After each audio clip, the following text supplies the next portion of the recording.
Welcome back to the Bible Lore Podcast. Today's a bit of a different episode. My guest scholar is an historian whose specialization lies nearly 2,000 years past our present moment in the show, but he's written a book that immediately caught my eye when it was announced, and I knew I wanted to bring him on to talk about it.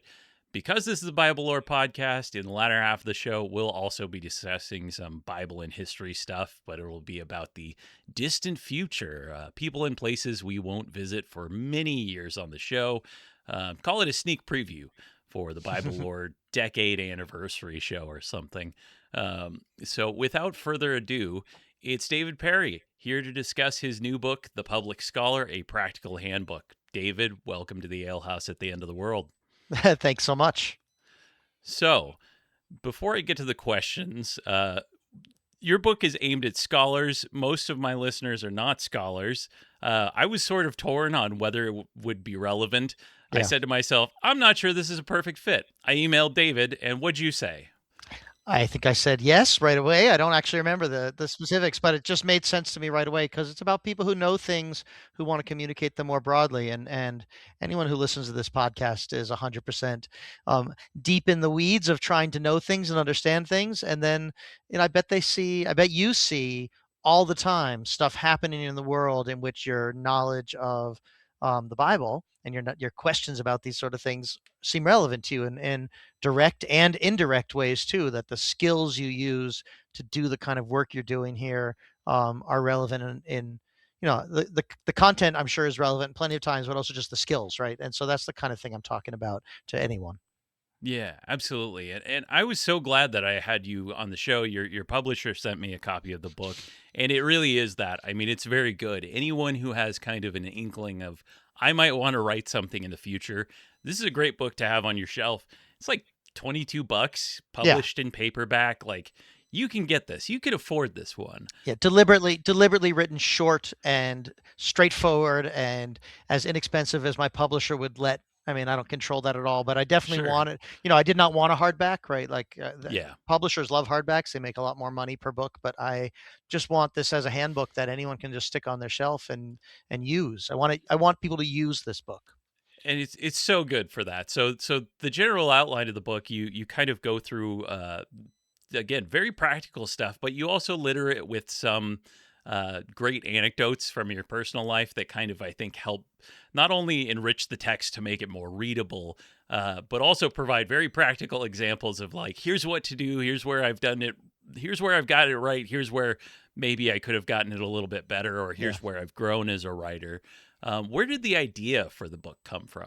Well, I got to tell you, the idea for this book came because I was posting on Blue Sky about public writing, and basically what I've been doing, did this on Twitter before Blue Sky existed, and when Twitter was good. Yeah. I'll see something in the news that has a really obvious kind of way in which scholars can provide commentary. And I'm a historian, so I'm most clued into when it's history. And I don't mean history just like people in history departments. I mean people who think historically about the world. But it's also true for science. This is true for policy people. And I enough that, and I'll just post saying, hey, this is a moment when you could write this. You have 24 to 48 hours before the news cycle expires. This is how it works. If you want, you can email me and I will help you. And I do. I like to think I've answered 100% of the emails that came in. And partially it's because either someone likes it or they don't. And if they like it you can learn it very quickly. You don't need me as a mentor for 5 years. Do not do that without being paid for it. But I'm happy to work with someone a time or two to see whether they like it, because it's just explainable. That's the thing. The kind of writing that I'm talking about is fundamentally explainable in a way that, like, write a novel, I think, is not explainable. Right? And there's too much variety and it's too confusing. Or even write a memoir is maybe a little more grounded, but only a little bit. Like, this kind of short form public writing is very explainable and very teachable. And so I teach people. Anyway, I was sometime a little over a year ago, I was posting on Blue Sky. I don't even remember what the news cycle is, although I could look it up. And the editor at Johns Hopkins University Press sent me a message saying, hey, I really like when you talk about this, you want to write a book. And I thought, do I? And I sat down and I started writing. And the thing is, I've been teaching this stuff both formally and informally, but formally in workshops where I've developed a curriculum, sometimes for an afternoon, sometimes for a week or 2 weeks, even. Um, and so all the words were already inside my mouth. Yeah, They were already all there, and I just had to put them out. And so I wrote almost the whole draft before we had agreed that I was going to write the book, because it was all there. It was easy. I mean, it was easy to write, and then it was hard to edit. But that's the sure. way it's supposed to be. So that really came because Greg, my editor at Johns Hopkins, says, "Hey, you have something to say. This book doesn't exist out there, so write it." That's the best kind of sort of writing to do is Yeah, like, okay, this would be a public good. It doesn't exist right now. You've yeah, got the skills, and you, in fact, already have written probably a lot of it in your various different ways of right. communicating with folks, and then it just arrives. So, Yeah. um, yeah, that's awesome. That's It was great. It was the fantastic. best writing experience. I mean, I've written a lot of books. I mean, I've written 3 other books, and I'm writing another one, and Ooh, it's much harder. It's just much harder. This was a joy to write. And the practicality, like, I think it's useful, and it felt really good to say, this is what you do. There are other ways of doing it, but this way will work and will yeah. get you from here to there. And then you get to decide if you like being there or not. And that I can't, I want to show people what it would look like. Anyone who's like researched whether you like listened to the show and had like follow-up questions or wanted to like follow up with the links I provide in the description or like the bibliography, the one of the best things you can run into is I have a question, and maybe it's even a detailed question, and there's already something written about it that tells me exactly what I wanted to know from someone who knows what they're talking about, has Yeah. the expertise, and that's exactly what I felt reading this book. I was like, Oh, this is kind of a thank you. great one-stop shop for everything coming to writing publicly, whether you're a scholar or an expert or just like an enthusiast or it. I think a lot of people don't realize how much expertise, especially if you've been to college and know how to research and kind of know how to dig into things a bit more. Yeah, it's so good. Um, Thank you. and one of the things I really appreciated about it, you discuss in a few places the way your like abilities as a grad student in collecting research quickly assisted you in branching outside of your own field in limited and significant ways. I've definitely read some of your stuff that was, you know, kind of completely unrelated to what you Yeah. specialize in. On that general subject, one of the specific examples you provide is how you sort of became call it a lay expert in dealing with Down syndrome related and disability related topics due to your son. Can you talk a bit about Yeah. that and how that sort of expanded your horizons in Yeah. public Yeah. scholarship? I really got into doing this kind of public writing because I thought I had things to say um, about my son. So my son was born in 2007, diagnosed with Down syndrome a couple minutes later, and that was a dramatic, life-changing moment. Yeah. And one of the ways that I adapted to it and reacted to it was I'm a historian, so I checked out a lot of books from the library and I read them.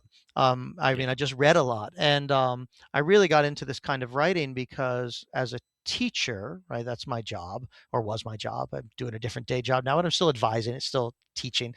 Um, I could tell there was this body of knowledge that I was learning from that was really helping me on the one hand. And on the other hand, there were kind of messages about Down syndrome in particular, disability more generally, but Down syndrome in particular in the culture, but also specifically in my kind of white middle and upper middle class Chicago suburban communities of parents with Down syndrome and people without outside, but that's sort of the reaction to my son in my actual community I was in. And there was a gap between what these people were saying, both disabled people and other parents and academics and memoir and all the things I was reading and what I was encountering in the culture. And when I see something like that, I mean, my training is, well, how do I get the information in this pool of knowledge in a useful way over to these people who would actually benefit from knowing something, and that also my son would benefit if more people understood him as really as a full human rather than as sort of something that's cute. He's very Yeah. cute. He's less cute now he's furry like his dad, but he's still pretty cute. But he's more importantly, he's a human. He's human the whole time, all the things that entails.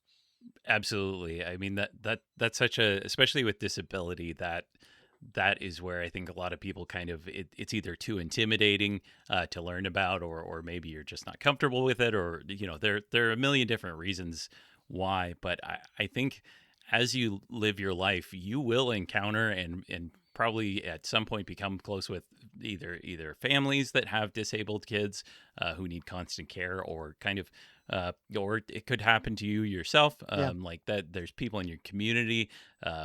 My mom and sister are both teachers who kind of specialize in those sort of things, and it's really interesting, like the public policy stuff that you talk about as well. Like the governmental policy stuff is, I think, also of critical importance, because again, people don't, it's often very invisible. That's Yeah. something that gets Yeah. talked about in disability spaces. Things are very invisibilized.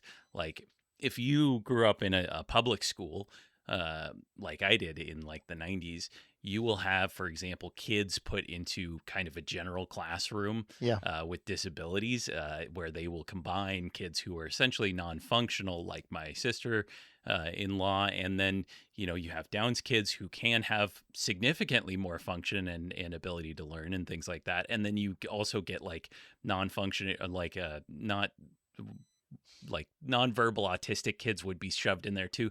Those Sure. are very different ranges that probably don't belong in the same I classroom, mean, I mean, but maybe, but it depends. It maybe depends it on really, a lot, and also like one's experience as a kid is not the same as the experience of people who are making these decisions, yeah, and a lot of things can happen in those contexts. I mean, you can build a classroom that can include a lot more people than you might think, but you can't do it by just saying, "Okay, everyone in room 7, exactly. go learn math." Like that.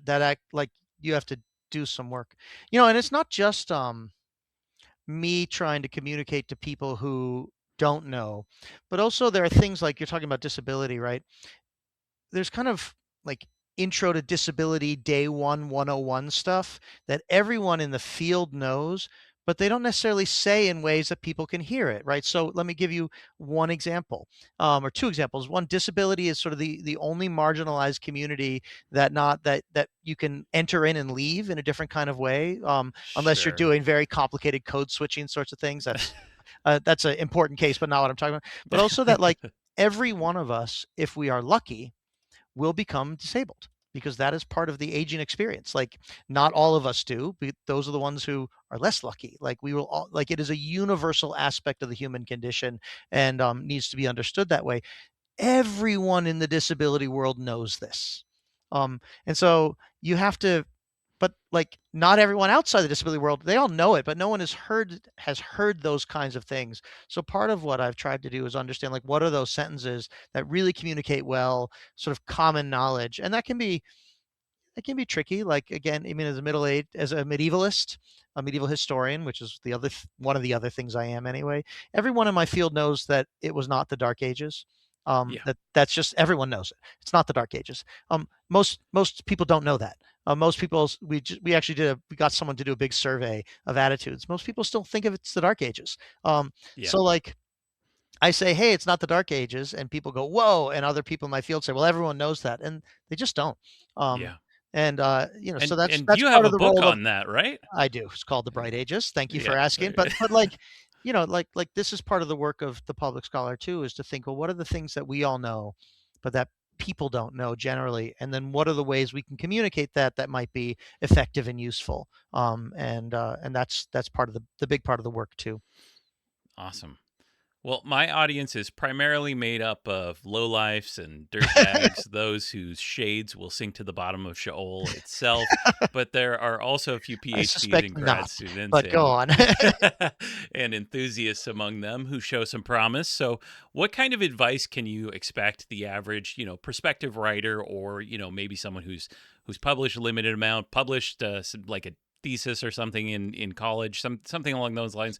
What can they find in your book? Yeah, so there's a couple different things. One is to learn to recognize the moment where you've encountered something in the culture that you want to respond to, and to do it and do it fast.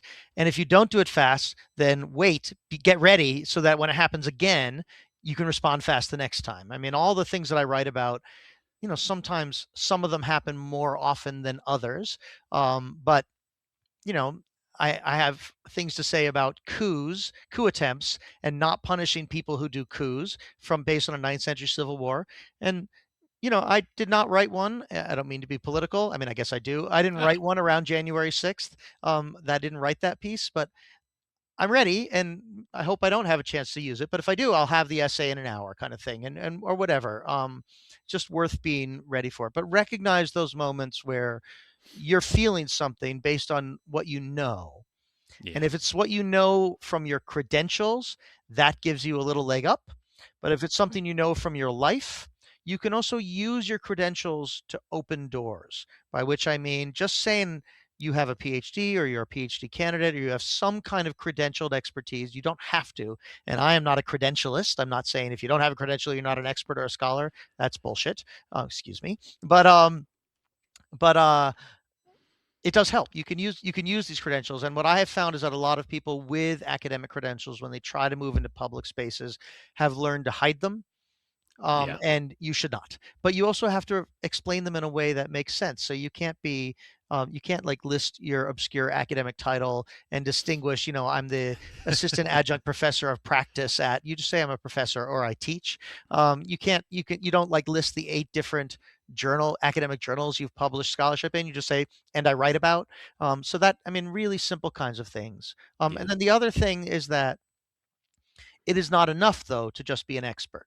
One of the most common mistakes I see is a thing happens, or there's an event, or there's a news cycle, or whatever, and the expert wants to comment on it. And so they say, "Hello, I'm an expert. I would like to comment on this."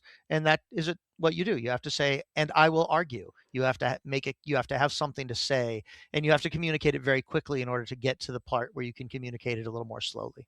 yeah. I think one of the points that you made is that it doesn't have to be super novel, but you do actually have to have an argument, some Yeah, a point that you're making.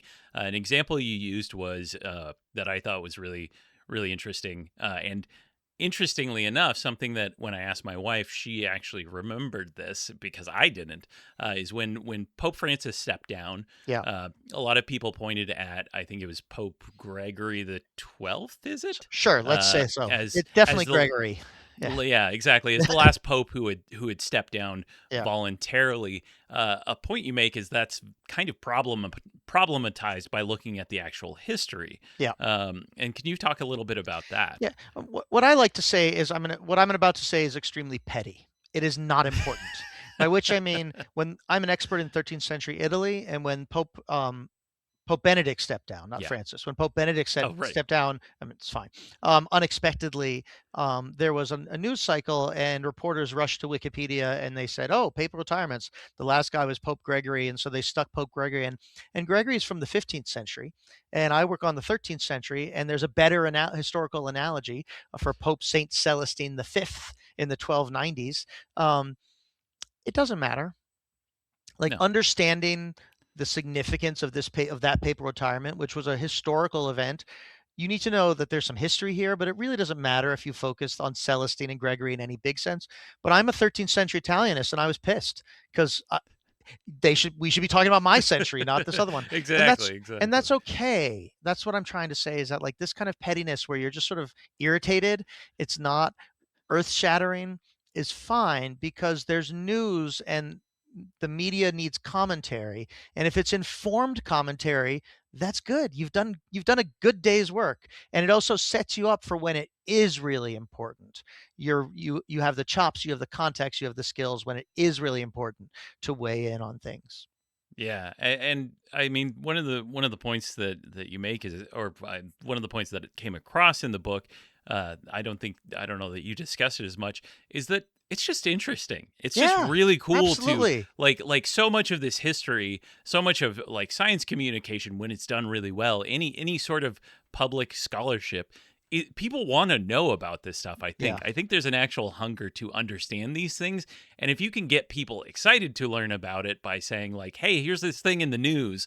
right. Here's a little bit more detail from an expert, from someone who knows, from someone who's read these things, and here's why it's actually more interesting than you realize." That's a good enough pitch. Like that's Yeah. actually some of my favorite kind of writing is Yeah. like, okay, But well, yeah, you do have to have one more thing for the editor, though, because the person you first have to get through is the editor, and what they want is an argument. And the yeah, argument can just be that, like, papal retirements shape historical memory, and that's going to be true with Benedict too. It's not my best argument, but it was a publishable argument, and then absolutely. allowed me to do other kinds of things. But yeah, people definitely want to know.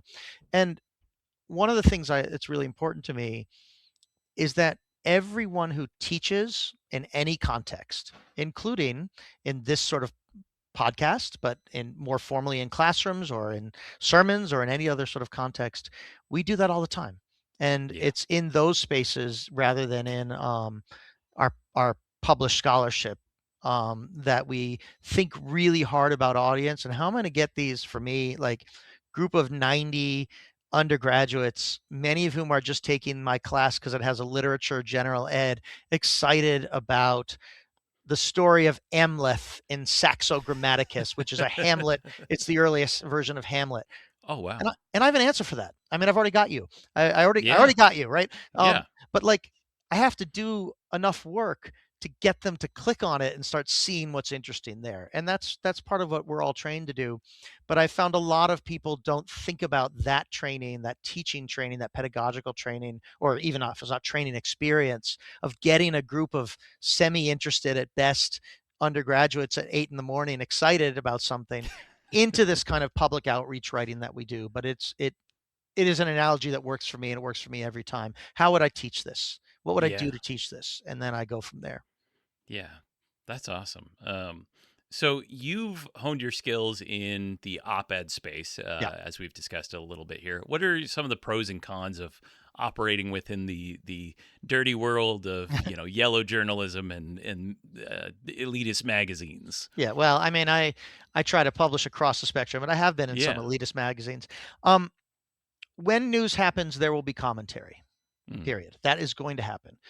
You can try to make that commentary more informed. So there is a yeah. public good. Um, I think also I have just found that I really like short form writing. As I say in the book, and I say all the time, I'm dyslexic. Writing in grad school was terrible for me. I Oh mean, I yeah. did it, but it was terrible. And I found in my, I'm 52. I found in my late 30s a love of fast, short, argument driven writing, and I love it. There are writers who hate it, who only want to write at 4,000 words and longer. That's fine too. I just find that 800 to 1,200 word length allows me to say a thing and say it fast and sharp. And I've fallen in love with that kind of writing. Also, it's a space where you can dabble. No one essay, no one short essay, it should be claiming to be the authoritative, definitive, seminal work on a topic, right? It is all incremental, iterative thing. It is an essay. We think about Montaigne, if you're for you and your readers, sort of the inventor of the word essay, as it comes from the French for an attempt. It's a start. It's an idea. It's not. It's not a spy. My book on the theft of relics out of Constantinople in the aftermath of the Fourth Crusade. I hope that book is authoritative. Now there are people who have now taken it and done better work, but that's okay. That's the academic process. I tried to write everything I know into that book to make it to say all the things that I could say. I can't do that in 800 words, and I shouldn't try. But that also is freeing. So if I really want to write, I don't know. I got really interested in blueberries a year ago. And the reason is because my son eats about 15 things, and one of them is blueberries.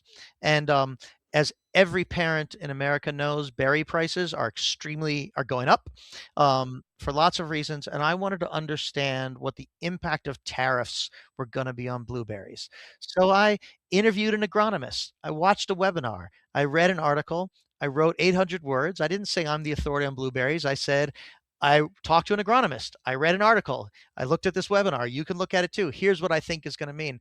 And then it's done.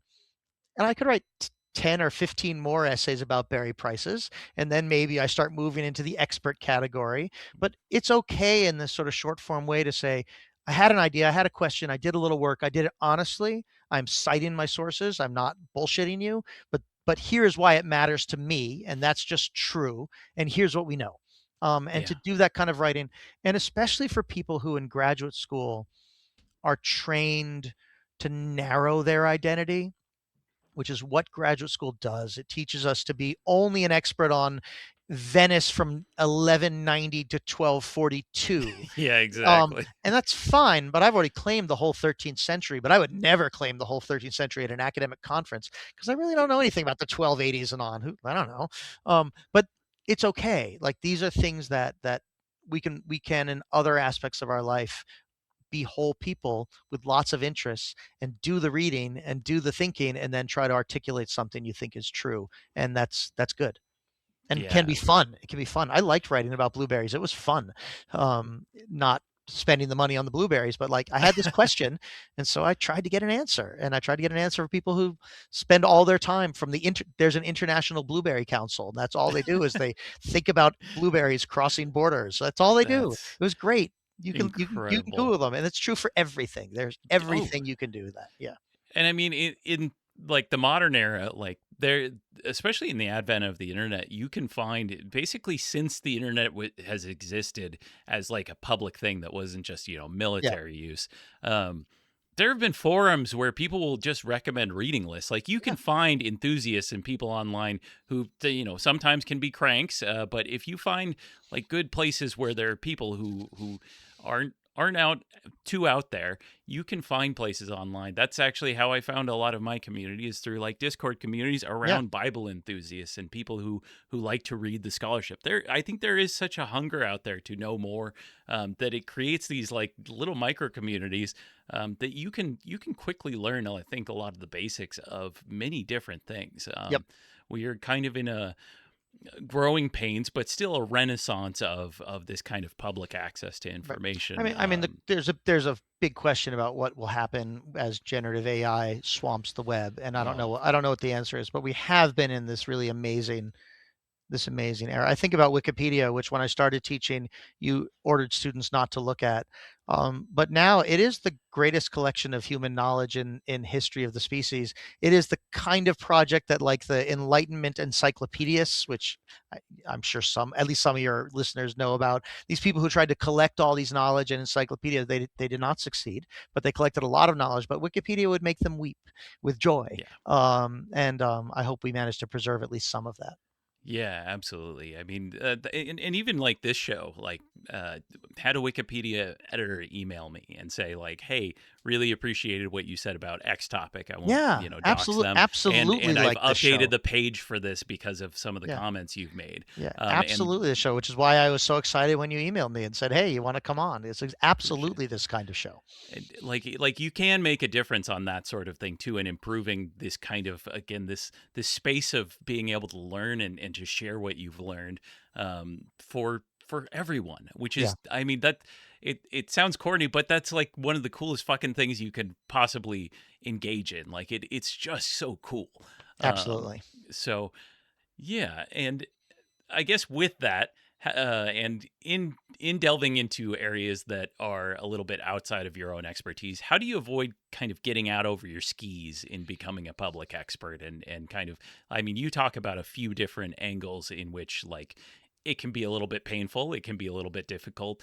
People will harass you. People will, Yeah, maybe say, you fucking suck. Say, like, especially anything you're going to be writing or reading about will eventually be political in explicit ways. yeah. Obviously everything's political, whatever we I mean, can talk about. I'm a lefty political writer, so Yeah. I mean, I'm right a lot of things, but I try to be really transparent. I'm transparent about it with my students. I say, listen, or if I do a workshop where I say, listen, we're going to talk about how to do the writing. I'm going to use some examples from my own writing as I do in the book.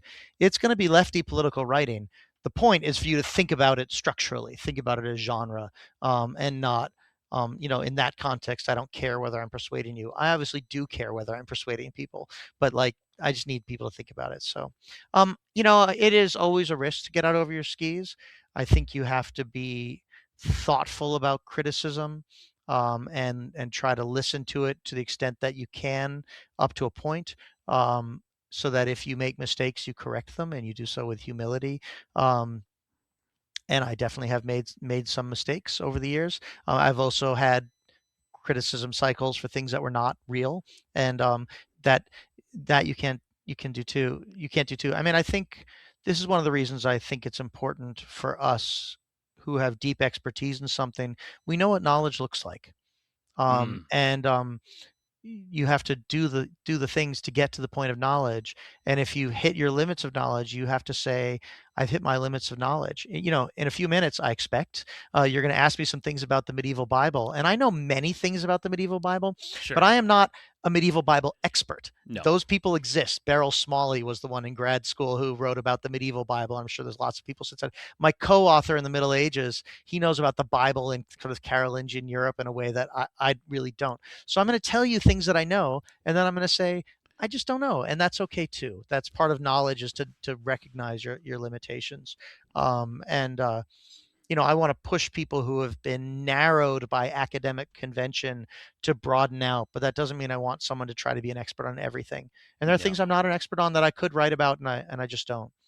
Yeah, I mean, one of obviously one of the people who got me into a lot of this is Dan McClellan, who does Bible scholarship publicly, Yeah, does a great job of it. I think he's a generalist who knows things about, like, probably knows more about like the 1500-year period of the formation of the Bible, essentially from like the late Bronze Age, where you get some of the echoes of the mythology, then all the way up to the like end of the like the last years, like the post Constantine era yeah, of Roman history, and like not everyone can do that. I think that is one of the things where he's really good at that, and where you can see someone like that and be like, holy shit, like that's really impressive.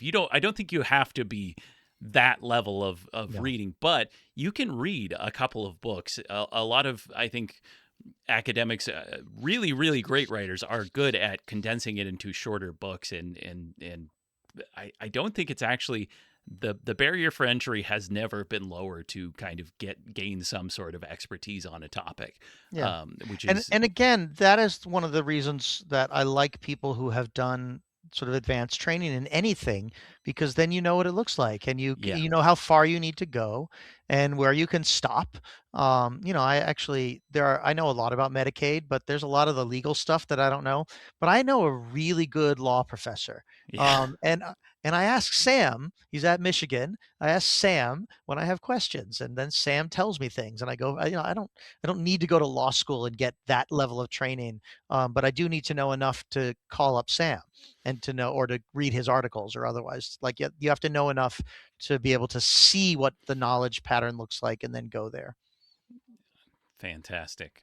So, because I always give my readers a million books to read, and I know people have emailed me, let me know which books they really love, which ones were maybe a little bit more advanced for their interests.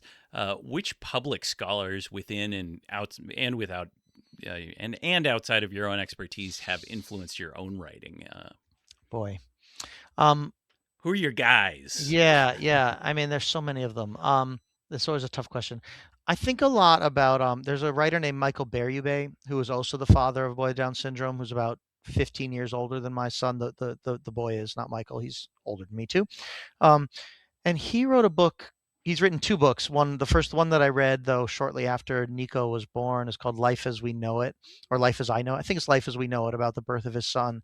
And it was really the text that guided me towards all the other things that I read about Down syndrome, about policy, about intellectual disability, about reframing your understanding of a valuable life around, I come from an academic background where, like, intelligence is perhaps overvalued, and verbosity. Yeah, And for sure. my son is nonverbal and incredibly knowledgeable about some things, but does not manifest it in any of the ways that I learned to value growing up. And so that kind of book really got me started. And then the other person in the disability world whose work, again, um, a- anytime I look for networks of knowledge, and I try to figure out who the nodes are in those networks, and then I read the Mm, nodes, and then I try to figure out who they're reading, and I try to follow those pathways. So in sort of the more so Michael was really my pathway into the um, academic disability world. And then the late Alice Wong, um, she's passed away, I think, this last summer. I oh wow. mean, it not quite recently and quite suddenly, and I'm upset about it. who knows how long time has passed. But she wrote just incredible essays, and then also collected other writers around her to do these books. And so I think really that's the space to go. Historically, the two people who, I mean, the book that I and so many people loved is Ada Palmer's Inventing the Renaissance is my favorite recent sort of history book in my framework. Now I know Ada, and we're friends, and I read it in draft, and so I'm 100% biased, but also like the Sure. New Yorker reviewed it, so it's not just me, but It's not just you.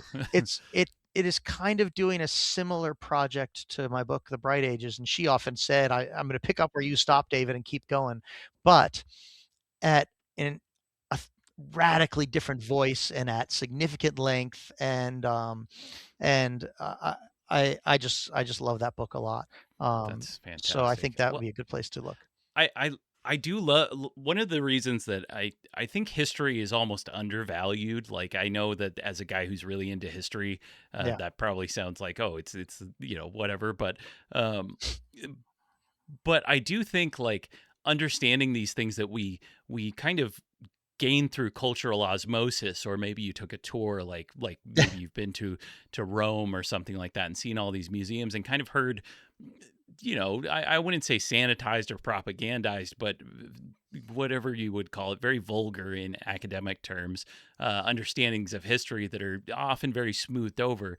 yeah, And finding books that can really contextualize that and make you like understand these people and the humans behind it better, really I think does make you understand the modern world a lot better. Like if absolutely. you look at like you talk about with the Dark Ages, or even if you look at like cuneiform tablets, there you can kind of gain this understanding of history that turns everyone into simpletons or into not real people, into Right. kind of abstractions.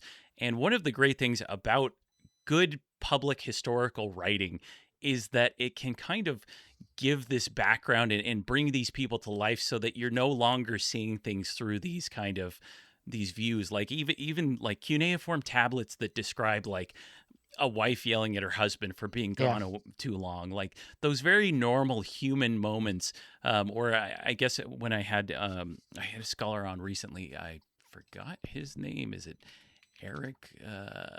Anyway, he's blind, and he talks about kind of disability in the ancient world and kind of Yeah. where we can see that sort of thing. I think gives such it enriches your understanding of the past, but it also makes you, I think about how those things are both different today and how they've sometimes stayed the same. Like you're Yeah. talking about kind of the attitudes, these idealized attitudes, like not idealized as in like good, but like very specific roles that people who are disabled play.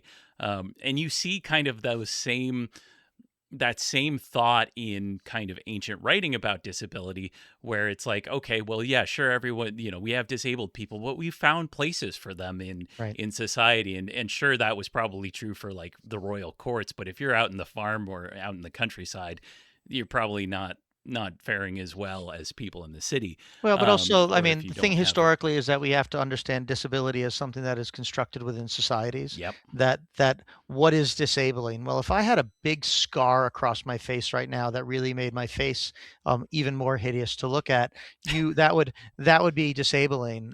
Whereas in another context, it might not be attractive, but like everyone has scars. Like Yeah. it's just a very different. Like people are missing fingers and ears, and this is a normal way that humans look, and so it's different. It's a different framework. And I'm also wearing glasses, which are just so my vision issues are 100% not disabling to me, but might have been in a very. I certainly wouldn't be a reader because I can't read anymore. The book that I want people to read on cuneiform tablets in that world is Between Two Rivers, that just came Yes. out by what's her name? Moody Al Moody Al Rashid, Rashid. Yeah, who we yeah. had on the show Oh, last year. She was fantastic. one of my Oh, first guests. yeah, And yeah, yeah. you She's terrific. absolutely, Yeah. yeah, I think I recommended it like last episode Good. Let's again. let's recommend it again. Yeah. And exactly, we're going to Yeah. keep Yeah. plugging that book because Yeah. it's wonderful. It is wonderful. Yeah. Absolutely. So, how has your approach kind of changed? You've really honed your skills as a writer, like you talk about in that in the book. How you've only recently fell in love with Yeah. writing over the last decade. How has that kind of impacted the way that you teach in the classroom, and kind of impacted your own public scholarship? I think in terms of my teaching, I've lightened up and thought harder about communication. That I came out of graduate school, as many people do, with sort of idealized notions of rigor Sure. and trying to push people towards a certain kind of work. And now I really just want to figure out where people are and go there, and then walk with them as far as they're willing to walk with me. And if that takes them all the way into a place of real academic rigor, then that's great. But that's not the goal. The goal is to really, I mean, it's a cliche, but it's one I believe is as you start by meeting people where they are, and then you can move them a little bit and only a little bit. And if you move them incrementally a little bit, that's great. Your work's done. Um, but then also, I said all the things. I actually just posted an excerpt of my book this morning about, or I shared it this morning about this. But in the humanities, in the concept of liberal learning, what they used to call liberal arts and sciences, it includes sciences, but liberal Yeah. learning, the whole goal is not about mastering a set of content, but about developing habits of mind, developing the skills to be lifelong learners, all these other kinds of things that we say, and I was trained to say when I started teaching, and I hadn't really thought about them, but in fact, with the birth of my son and then the development of my writing, I have put those skills to use. Yeah. And it is absolutely that I developed habits of mind and skills as a lifelong learner that has enabled me to do this kind of work. And so I try in various ways to tell students, like, all right, you're taking what was at my old job as a professor was history 101, literally 101, Western Civ 1 was the course, at least when I started there. And I would say to them on day one, like, listen, I know why you're here. You're here because you need a history credit.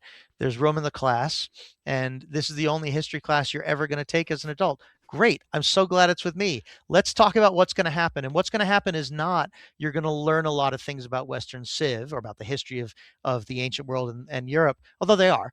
What's going to Yeah. happen is you're going to learn different ways of thinking about knowledge and about reading and about articulating what you find that are going to be useful to you through your 4 years in school and hopefully beyond. And then they're also going to learn some history, but that's not what it's about. And that was not an insight I started my teaching career with, where I really just wanted people to learn the things that I thought were good and important. And that's not the work. And I don't think it's ever the work, but that is where I Yeah, started. Yeah. exactly. And I not to get, I don't think anyone listening to this needs a reminder, but I mean that's kind of where I think once you articulate that that's what's important, is Yeah. figuring out how to learn better and how to Yeah. communicate better and how to like kind of create novel thoughts. It really kind of lays bare the shortcomings of this AI sort of idea, Yeah. in that it like goes beyond, at least in its presentation. In reality, like the Bible stuff that a lot of these chatbots spit out is, I mean, it's just garbage. Even folks who have just listened to the show, if you ask AI a question about the Bible, you will likely be able to poke holes in it just having listened to this show, which Right. is not saying anything to say that this is like some academically significant thing, but that it's that bad. Yeah.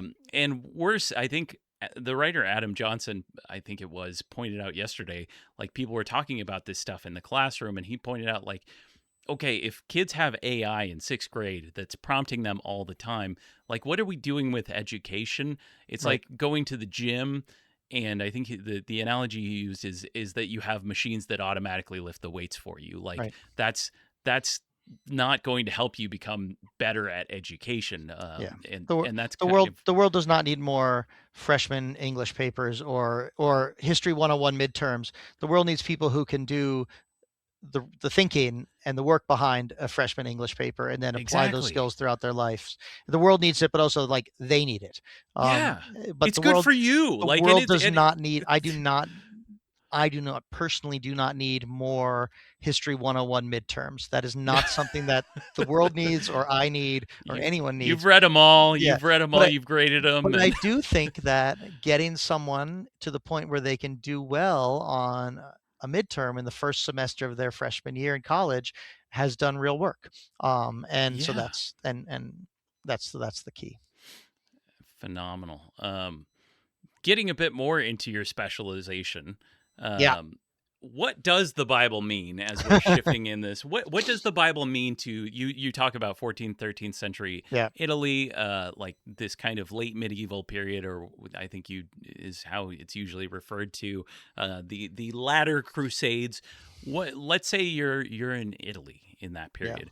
What does your access to the Bible even look like? Right. So I think I'm glad you prepped me for this question, Yeah, because I've been thinking about it. Just to be transparent, I mean, there are lots of people who can read and who have access to various pieces of the Bible, or have access to prayer books, books of hours, things like that. At a fair By lots of people, I mean a fairly narrow slice of semi-elite and elite people. And in some places, there's more reading or less reading, and people need to understand literacy as a spectrum, not an either or. And so there's a yeah. lot of people in the Middle Ages, as now, who can read some things and not other things. But what I think, and I'd be curious about your take.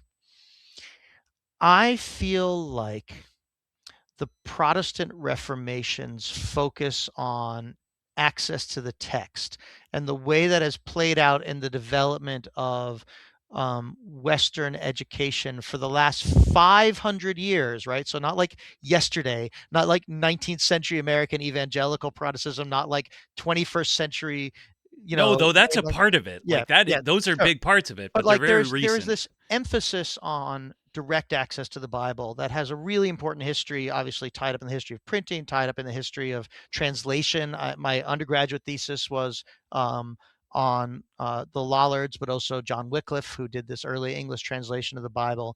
Um, like it's contested ground historically and now.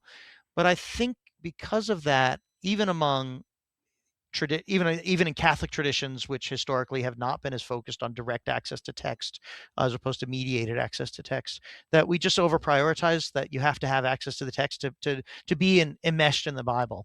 And I would say that most medieval Christians were deeply enmeshed in the Bible all the time, in in a thousand different ways, including access to text, including having text read to them, including sermons, but also in every image, in every analogy, even in lots of the dirty stories, which are medieval people. They The liked sex. best. They liked The sex, and they best. used really, really rude words. But even there's biblical analogies, like the peasant going to Saint Peter, and there's a whole peasant with Saint Peter fablio that I've taught a bunch of times.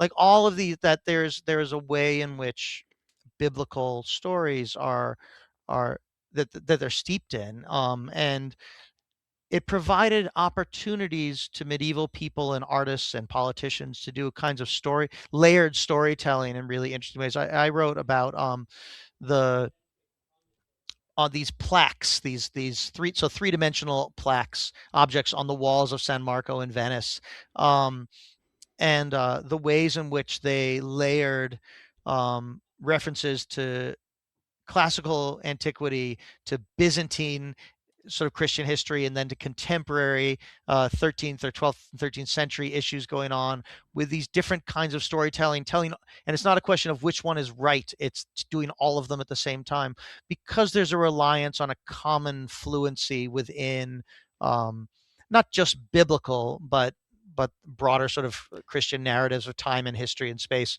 which include the Bible, but of course extend well beyond Scripture. It's like a And whole yeah, cultural milieu. Like yeah, and it's I so gotta much say, more interesting. I taught when I started my career. I taught at St. Olaf College in Minnesota, which is a ELCA, a Lutheran Oh school, wow, and yeah, still takes. I mean, I went to Wesleyan as an undergraduate, which obviously it has a Methodist history that has no sure. impact on the current school.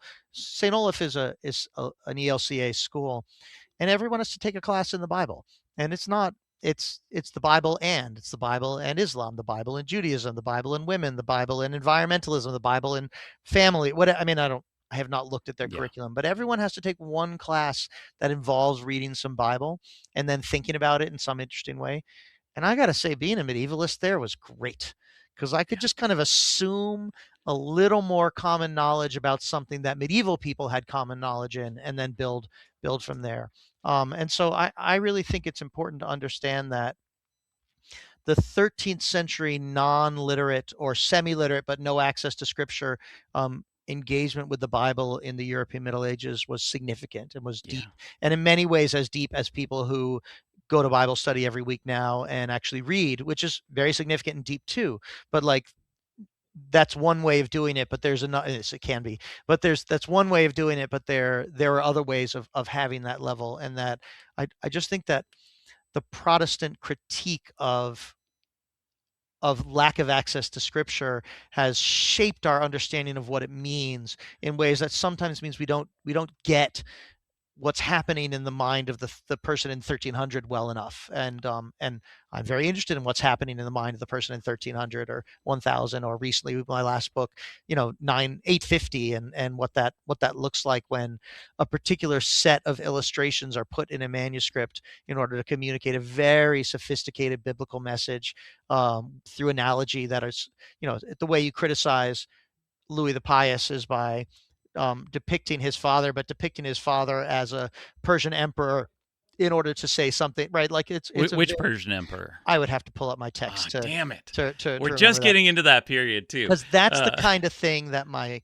co-author Matt, he is a Carolingianist who's uh, deeply interested in reading the Bible in Carolingian Europe. So you should have him on when you get there, because he's the guy who could tear that absolutely. up for you. So I mean, I learned from him instead of really knowing it.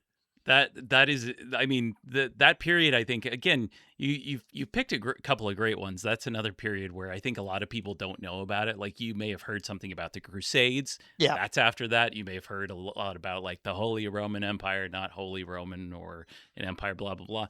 The book is actually set kind of right before that, and kind of yeah, helps, I think, inform how all of this comes to pass, and really sets the background for it, which I think is really exciting. But yeah, that was one of the. I'm really glad you said all of that about the Bible, because as I've been reading this and sort of thinking about it, someone posted, Blue Sky or Twitter, I don't remember what it was, months ago, some time ago, about like how we do have to think about the Bible in different terms. When we think about the Bible as this text, as specifically a text of whatever you want to say, 66 books, or a Catholic book, or even just, the Tanakh, yeah, there is this kind of, I think, misunderstanding of what the Bible is before that point. And the Bible, as we have it today, doesn't really exist in that format until the Protestant Reformation, yeah, is something that a lot, and even then, until more people can read in the kind of literacy revolution of the last 2 centuries, yeah, and especially the last century.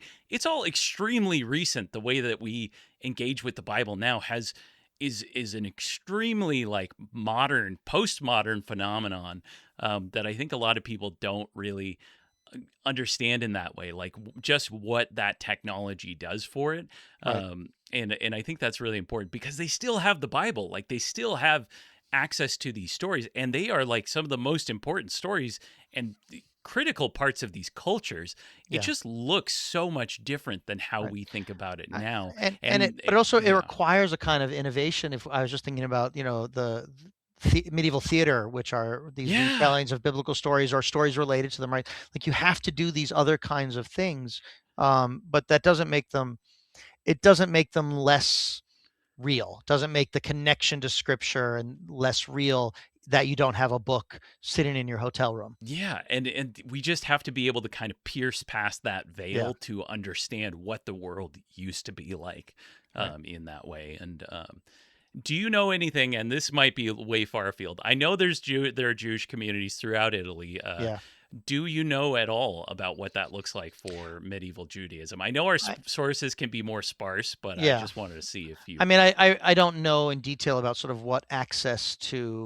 um, what access to sort of scriptural text those communities have. Other than that, we are well into the transformation into rabbinical Judaism, Oh yeah, at long into it by then.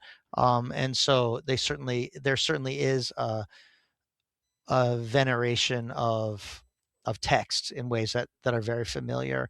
Um, but I don't really know. I've never done that work, and I fair don't have enough. the and I don't have the languages. But I would like to, and I certainly read about it, but I don't have it. Fair enough. Fair enough. So, medieval That's how popes. you don't get over your skis. That's true. Absolutely, and it's a good inspiration to read another book, is what it That's right. ends up being, or That's right. four books. So, which medieval popes are your guys? Who do you got? I mean, so on one level, I would like to say none. Like I try not to have that kind of relationship with my period Sure. and my sources, but I have spent an enormous amount of time thinking about Innocent the Third, because Okay. Innocent the Third is this. He's elected pope in his 30s. He's got a legal background.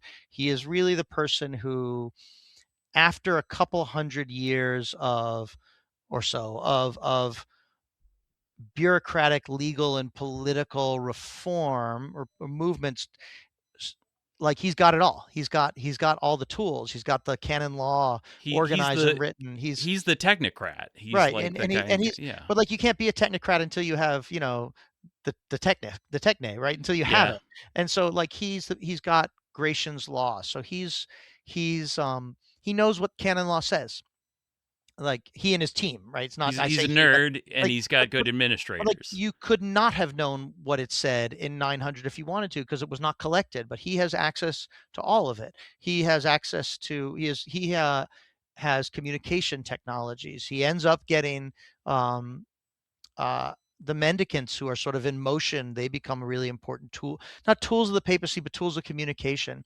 He's asking really different questions like, all right, what do people actually believe and how would we know it? And so he he's got these ideas about crusades, none of which work the way he wants them to, and has to figure out. He is absolutely thinking in apocalyptic terms, and he thinks. I worked on the Fourth Crusade. He thinks that the conquest of Constantinople in 1204 is undoubtedly a sign that we're in a particular stage of history. Except then everything goes badly. Like this incredible thing happens that he said don't do it, but then it happens, and he writes a long letter around the passage, and I don't have that at hand, but it's a passage. Maybe it's Ezekiel. All Israel will be saved. Like that Sure. that's Yeah. that's his Yeah. passage, and he's reading this event that happened in the context of ideas around Revelation. Right. Um, The reinterpretation of right. Ezekiel through Revelation Right. and So through that's what he's Paul. doing. So But then like 3 months later, he finds out that actually no, all of the Greeks have not just converted to Catholicism. Things are going really badly. The new emperor is dead. The Doge of Venice is dead. So if this is what God's plan was, why is it all going so badly? So he used to think about that. He then organizes by the end of his life the Fourth Lateran Council. And I think in the Bright Ages we have a whole section of this because fortunately Matt, my co-author, and I agree. Like it's one of the most important. It's in November of 1215. Um, he makes he like because he has access to canon law as a single body of law, huge, but he has it. He and his team have begun to see where the holes are, and this is their attempt to fill all the holes. To so they're say trying to like systematize the they're whole trying to thing. systemize it and also and patch it, saying like, all right, Yeah. we don't have good laws around what is and isn't a relic. Let's change that. We don't have good laws on how you train priests. Okay, here's how we train priests. We don't have good laws on what marriages are and are not legal based on degrees of consanguinity. We have traditions, we have different findings, but here's the final word. We don't have good laws on confession. And I think by far the most impactful law in that is the one mandating annual confession for all Catholics, because then there's a million things happen because of that. Because first of all, then you ask people what they believe and you find out they believe all kinds of crazy stuff. Um, so then you have to figure out education systems to fix that. But then you need Yeah. to educate all of your priests in order to fix that. You also have to, if you say to a typical, let's say, German peasant, hey, did you sin last year? Unless they murdered someone or stole something, they might just say no because they don't know what sin is. So now you have to educate interlocutors to ask questions that generate Oh answer. man. I mean, it just changed, and it's a big part of the Dominican order that becomes very involved in this. It changes education systems, and then suddenly, when you start asking peasants what they believe and write it down, we have access to peasant faith, which you don't Phenomenal. which was there was peasant faith the whole time, Oh but yeah. it wasn't written down necessarily. But suddenly you get it hold anyway. The Fourth Lateran Council and Innocent the Third. I've spent a lot of time thinking about him and thinking about his frustrations and his challenges and where he screwed up, and also his complicity in things like the Albigensian Crusade and other Yeah. other other pretty nasty moments. ending up with the subject of your first book about looting relics. So That's right. there's That's right. like that's phenomenal. I Yes. Oh, love those I spend periods a in lot of history. time I have spent, not lately, but I have spent a lot of time thinking about Innocent the Third, of all the popes, and he's kind of an easy choice. He's a top 10, but he's mine. So Absolutely. he's the one I've thought about the most and It done the most reading about. those like we'll come to those periods a few times in the show. Yeah. Um, in the um, in the Hasmonean era, so the Judean kingdom that comes up in the second century, that also becomes a thing. You have to compile and decide what scriptures are Right. our scriptures, and they don't answer that question fully for centuries. Right. Realistically, it takes a long time, and even then, it takes until the early medieval period to have the Tanakh as we have it today. But you see the beginnings of that kind of sort of thing that becomes influential in Christianity. You see the same thing with like Roman legal codes. Like everyone Absolutely. had Yeah. written down these quote unquote laws that we run into, um, but they're not like you can't like in certain cultures you can point to some laws like that we even have I think some early Iron Age type stuff from Greek civilizations around that like Sure. there is sometimes that, but it's not always like it's not how legal codes are today. Not to say that Yeah. legal codes are Well, perfect, but that like that sort of thing, the systematization stuff is yeah. always fascinating because it almost always, if you have the authority to do something like that, it's going to impact shit 500 years from That's where right. you lived, Well, which is that's one of the really crazy. interesting things. I mean, first of all, the project of putting together the definitive compendium of canon law in the 12th century is 100% connected to a rediscovery of Justinian's compendium of Roman Yeah. law. It's like, I mean, they say, oh, we can organize canon law like this, and then they do that over a long period of time with lots of people. But also, one of the interesting things about studying Catholic history, and this Mm, may be true in other traditions, but this is the one that I know, although I am Jewish, as I've yeah. read about, but that's the one that I know. It's one I've studied. Is that if there is a canon law, if there's a decision in canon law, that happens at any time, basically in history, unless there is a decision countermanding it, there is no expiration date. So that, which is just like so I taught at Dominican University in Chicago, and I studied the history of the Dominican order, which is a 13th century order. So it was my century again. And like the decisions around the founding of that order, unless there's been a new one, they're still extant and still govern that order. Or in 1294, to circle back, when Pope St. Celestine V wants to retire, his chief lawyer, who becomes Pope Boniface after him and then throws his predecessor in jail, kind of a sad story. But Yeah. his chief lawyer says, okay, we got to figure out, can a pope retire?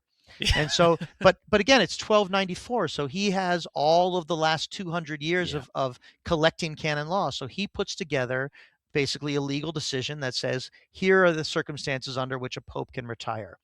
And when Pope Benedict retired um, in 2013, 2013, 20, yeah. or if Pope Leo retires someday, they will still rely on that 1294 legal compendium, because why not? It says what it says. It's still active. It is 100% still the governing rule for that question: can a pope retire? And I just think that's really, I mean, I love thinking about that and how that moment, but if there had been a legal decision that said no, a pope can never retire, and then Benedict wanted to retire, he might have had to come up with a new decision. Yeah, But he didn't. absolutely. This one works, so it's still active. It's still valid. It still has the force of law in the canon law context today, and I just think Yeah. that's amazing. That's phenomenal. So you end the book with a manifesto, a short A manifesto very about small manifesto. Yeah, yeah, it's not going to go on for too long. yeah, About the importance of public scholarship and a call for it to be celebrated and supported. yeah, All things that are great. I mean, this show would not exist without kind of popular level works that can hook you in and yeah. get you into reading all the stuff with technical jargon in it. Um, can you talk a bit about some of the struggles that academia faces in breaking out of these proverbial ivory towers? Sure, I'd love to. And part of the point of this book is that I actually think there's a lot of people who write about why public scholarship's important, and that they have my entire adult Yeah. life, saying, "Hey, we should do more of this." And so I say at the beginning that I'm not going to bother with the why. I'm going to focus on the how, except at the end when I say there is a why. Um, Part of it is that we've come to the systematization of academic knowledge over the last, let's say, 100 years has resulted in a very narrow range of publications that then are what advances you in the field, what a Hmm. dissertation looks like. A dissertation looks like one thing in most fields, and everyone's dissertation is kind of the same structure. I mean, different in different disciplines to some extent, but like there's one kind of dissertation. There's a very narrow range of kinds of articles that count, and people, I don't know if humans are rational. I actually don't think we particularly are, but in some contexts people try to make rational professional decisions and do certain kinds of things. And then of course every graduate student is trained by someone who trains graduate students, which I know is a tautology, but it's an important one because it just means that everyone in the graduate student training business is someone who has made it into this very narrow slice of professional life. And by doing this very narrow slice of work. So in some ways, it makes sense that our institutions would continue to celebrate that kind of work, only that kind of work. And I'm always very worried that people will take what I do and say, well, we shouldn't write specialized scholarship. We should absolutely support and write specialized scholarship. Please keep doing Yeah, that because I can't read these yeah. ancient No, that's languages. right. You Me neither. you have to learn Yeah, Sumerian because I that's can't. that's right. 100%. But that I just think we can broaden our expansion of Yeah. what that looks like, and that there are really good models to do it. It's not actually that hard to figure out how to count public work. It's not that hard to figure out how to assess whether something meets high standards of I mean, impact's often very easy because like I write something that's read by a million people. That's pretty obvious impact. But also it's not the same as writing a scholarly monograph that's read by 300 very specific people. 300 might be a big number, 40 really specific people. But like what is good, what is meaningful, Mm. what should we count, and how should we count it, and how can we assess it on its own terms. These are not difficult questions to answer, but you do have to ask them, and then you have to answer them, and then you have to mean it. And Yeah. I am unaware of significant tenure cases. Let's just focus on this one sort of essential moment for an academic career in which public work has been a major load bearing sort of element. It's been part of portfolios for someone who isn't in an explicitly public field. Someone working in museums, well, they're going to do a museum exhibit. Someone working in theater, they're going to put on a show. Someone working in agricultural extension, they're going to develop an apple, or whatever. But someone working outside of these fields, science communication, they're going to communicate about science. That's built in. And again, models we can draw on. But I know people who do this kind of work, but not people whose sort of careers rest on it as the foundation of a tenure case. And I think it could. I think it could, and I think that institutions should build those spaces, and then they should mean it. And I got to tell you, I'm deeply suspicious of academic administration, the way I'm deeply suspicious of people in C suites everywhere, right, in Yep. all walks of life. But it is not deans and provosts who are skeptical of public work. It is academics. It is people Yeah. in departments who are skeptical of it. And so there is a cultural shift that needs to happen. And that is who I wrote my manifesto to. I'm happy if anyone reads it and finds it meaningful. I try to end with a true but tear jerking little moment about helping someone go into therapy the way that I was helped to go into therapy. But I really just want people who are at the first tier of deciding what counts. The common faculty in departments, and I don't mean common in a bad way, but the common faculty departments, I want them to be on board, and then I think it's actually much easier to push up the chain. Absolutely. And on that subject, I notice on your website you talk about being available to have universities like to go and do, I think you said Wildly available. workshops, Yeah, and uh and so where can people find out about how to do that? Say you're a yeah. grad Go student to go or to you're at a go to university. Yeah. Yeah. Go to davidmperry.com. Reach out to me directly. I will say there is a whole industry and sort of faculty development and teaching workshops, often which cost a lot of money. And I do like being paid fairly for my work, but Right. I will answer your email. I will work with you. I'll try to figure out what the reality is of your situation and find a way to bring this information to your group, your institution, your community, your thing. And I've done it this spring. I gave a workshop for a group of women in math. Cool. It was very cool. I went to the University of North Texas, which is a big branch campus in a Yeah. very fraught moment. I went to NYU just to work with a small group of people who work on Hispanic language studies or Spanish language studies, El Taller. And then I went to the University of Virginia and sat on a stage with a really cool power agent, like nonfiction agent. We talked about publishing. And I feel like, that I try to do all of these different things, and I'm eager to do it. So people who hear this, you should email me and we'll figure out what's possible. That's right. So that brings us towards wrapping up the show. The book is The Public Scholar, and in your apparently insatiable appetite for writing, I know you've just published an op ed about recent Trump administration changes to Social Security policy around SSI, which runs the payments for disabled people. Right. Can you talk a bit about that? Yeah, I mean, I'm really one of the things about the kind of writing I do is that I often write the same essay again and again and again, but I don't mean that in a self-plagiarizing way. I'm really interested in what the scholars behind it call administrative burdens, which is that instead of saying to people, we're cutting your Social Security, they say, we're worried about fraud. Here's another 100-page document you need to fill out to get the money. And then a certain number of people can't do that or don't do that, and then they lose access to Yeah, benefits. So you don't it's a cut without cuts. And the Clintonian yeah, method, you could call it. 100%. This So. is not just a Republican phenomenon, Oh although no! I mean, the they haven't Obama administration yeah, was trying to do that too in the yeah, second term. They were yeah. trying They to put they a bunch of haven't that it has stuff been in. intensified and weaponized Yep, in new ways under Trump, but it is not it's just not new. it is not new, and it is not only a right wing issue. I wish it was. That'd be better, because then when you elect the Democrats, it would go away. That is not how it happens, and I have lots of criticisms of that. So I write about administrative burdens, and I try to write about when I see them showing up in our lives, how they impact our lives, and calling them out, and always saying, like, listen, I spend a lot of time thinking about disability policy. There was a moment in which I could literally get um, the disability lead at the White House under Obama on my phone within minutes, because we were friends and like we would Yeah, text and just talk about stuff. And I don't always get it. I often don't understand what's going on. And I have such a high level of access to this information that imagine what it's like for people who don't. And so that's what I right. wrote. Actually, I wrote two pieces about that last week.